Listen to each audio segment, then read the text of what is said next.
Hi my loves, and welcome back to my channel. I hope you are well.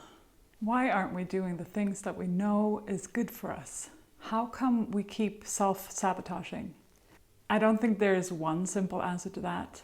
In this video I'm going to try to help you investigate the answer that is right for you when it comes to this question. If you're new here, please subscribe, click the notifications button and like this video if you do. So the topic that I wanted to explore together with you today is reasons to why we are not doing what we know is good for us. Times like these call for self-care, for extra well-being. Some of us might have extra time on our hands to actually go deeper into our own self-care or wellness practices, whatever that might be. For some people, it's extra stressful right now, which is also time that calls us to take care in the spare time that we do have and actually prioritize the things that we know is good for us and that we know that we feel good doing. And there's no universal solution or answer to what is good for you, but I think that you actually know. We all know that clean eating is good for us, both mentally and physically. We all know that exercise is great for the human body and mind and spirit, everything. Most of us know that meditation is a great thing to try. Most of us know that gratitude is something that can actually rebuild the neural pathways in our minds. Most of us know that sleep is really important. Most of us know that caring about our relationships and maybe having the tough conversations will actually help us in the long run. Most of us know that we need to prioritize our time to work on the goals that are important to us. And yet, so often we don't do it. Why? I wrote an e-book a few weeks back and later on an article on this subject, and I wanted to explore this with you here as well. And as I said in the beginning, I don't think there is a universal answer to this question. I think we need to go deep within ourselves to actually reflect on what is true for us in this specific moment. So I'm going to share with you 7 powerful questions that I hope that you want to explore.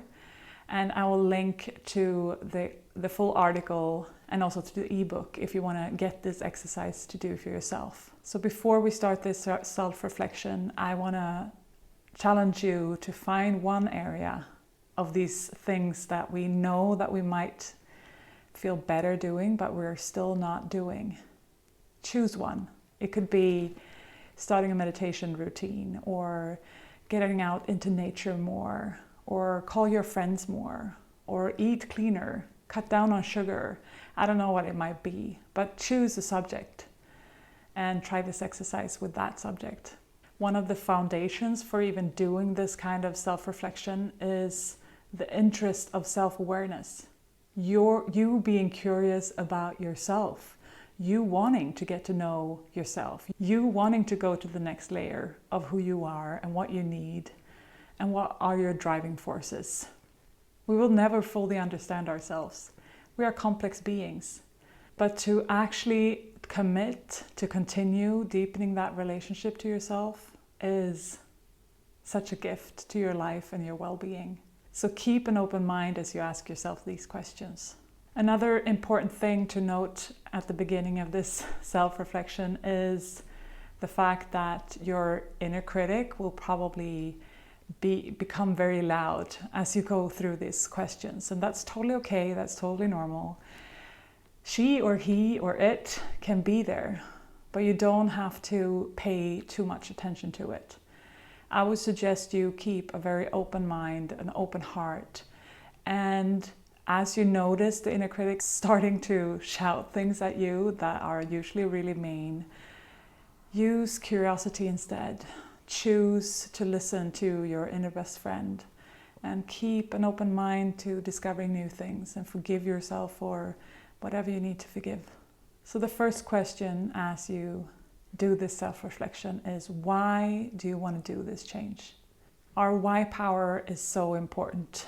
We need to know why this is important to us. We need to know why we are committed to this practice.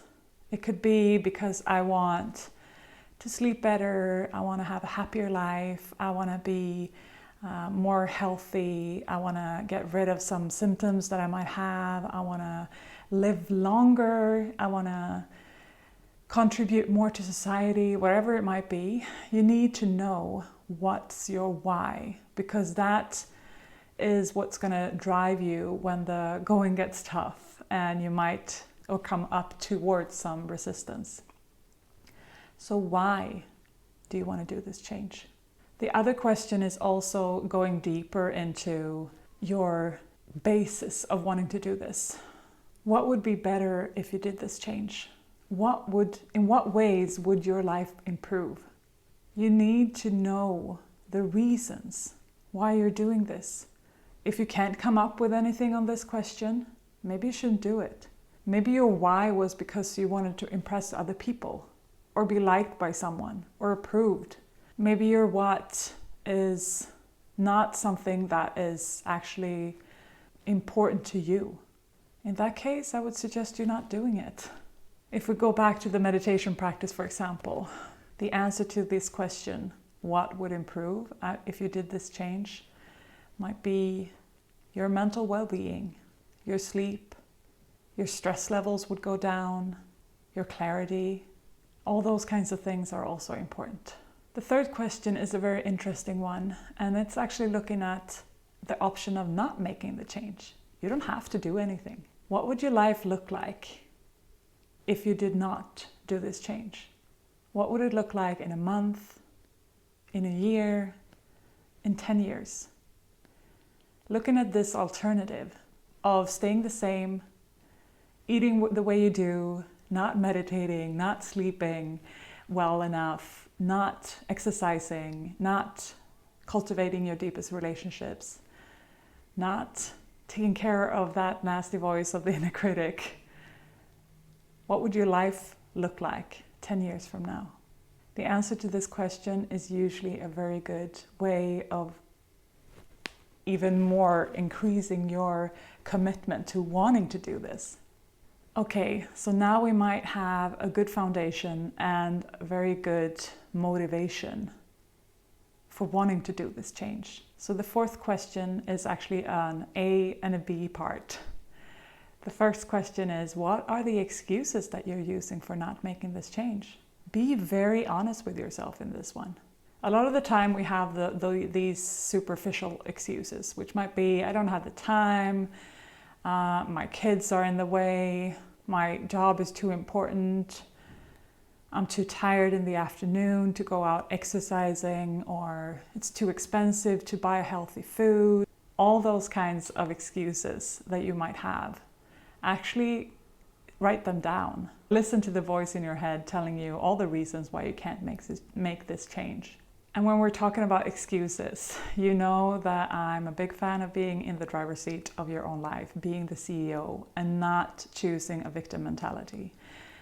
And using excuses, how valid they may seem, is actually a form of victim mentality. It's acting as if you don't have the power over your life. And you do have power over so much more than you might think. You might have heard of the book Everything is Figureoutable by Marie Forleo. If you haven't, I would highly suggest you pick this up, because it's an excellent chapter on excuses.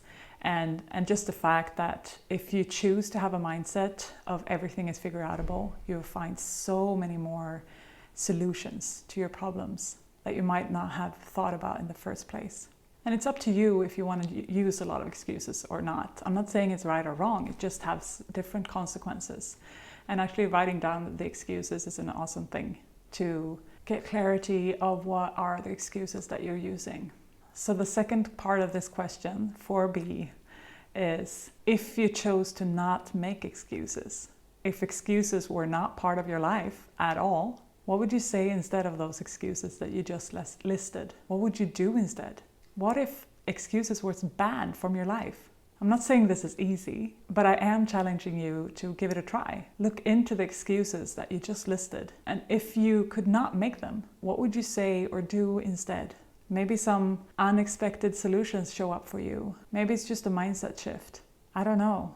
This is an exercise for you. But I do want to challenge you to Try this out. You don't have to share it with anyone. You can keep using your excuses in your daily life if you want to. And maybe you are super frustrated right now because your excuses are actually valid. But still, give this exercise a try. The fifth part of this self-reflection is making a list of all the changes that you have wanted to make in your life, that you have made, and where you succeeded. It might be super short, it might be super long, it doesn't really matter. But when you look at this list of the changes that you knew you needed to make, or the shifts you wanted to make in your life, and you did, how do you feel when you look at this list? The sixth question is going to the extreme, and it's also taken from the book Everything is Figureoutable by Marie Forleo, and I'm sure it's used in other places as well. If your life was at stake, if someone told you, if you don't start meditate, you will die within a month. Or if you don't start exercising or quit sugar or sleep better, you will be dead in a week. I know this is an extreme and it might be provocative, but still, if this was the case, how would you make this shift happen? I'm sure you would. The last and final question can also be provoking, and that's okay. If I claim that if you're not making this change, you actually don't want to, what does that bring up in you? What do you feel when I say that? You're not making the change, and so probably you don't want to. Let it go. Maybe something else is more important to you. I don't believe in rights or wrongs. I don't think you have to do anything. But you do need to live with the consequences of the choices that you make. So if you don't want to make this change, that's totally fine. You're the one who's going to live with the consequences. Only you know if the timing is right in your life and if you actually need to do this. This short exercise in self-reflection is aimed at getting you deeper into figuring out why you want to do this and what it would contribute to in your life, but also looking into the resistance. What are the excuses that you're making? And how could you actually make it happen if you had to, if your life was on the line? But usually it's not. So it's up to you. You get to choose. You are creating the life that you want to live. And I believe that whatever shift you want to do, you can do it because everything is figureoutable and you're so much stronger than you might think. So as I said, I'm linking the article that's available in both Swedish and English and the ebook that is available in Swedish if you want this full exercise. I'm making this video because I'm with you. We're in this together. Sometimes changes are so easy to make. Sometimes we meet a lot of resistance. But we are responsible for our own lives. And we need to take that responsibility and look at ourselves with great honesty, great compassion and curiosity and make choices. Most choices are not forever. If you don't like the consequences of your choices so far, make new choices, make different choices. You are creating the life you want to live. So create the life you want to live. I wish you a great rest of the week. Bye.